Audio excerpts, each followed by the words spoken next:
അതുപോലെ തന്നെ പിന്നെ കുട്ടികൾ ചോദിച്ചൊരു ഡൗട്ടാണ്, ബോയ്സിന് നേഴ്സിംഗ് പഠിച്ചാൽ എന്തെങ്കിലും സ്കോപ്പ് ഉണ്ടോ, ഓപ്പർച്യൂണിറ്റീസ് ഉണ്ടോ എന്ന്.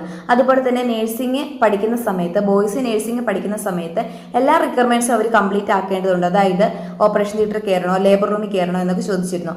അപ്പോൾ നിങ്ങൾ ഗേൾസിനെന്നോ ബോയ്സിനെന്നോ അങ്ങനെ ഡിഫറൻസ് ഒന്നുമില്ല.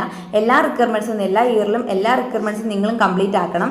ഓപ്പറേഷൻ തിയേറ്ററിലും ലേബർ റൂമിലൊക്കെ നിങ്ങൾ കയറണം. നിങ്ങളുടെ റിക്വയർമെൻറ്റ്സ് കംപ്ലീറ്റ് ആക്കേണ്ടതായിട്ടുണ്ട്.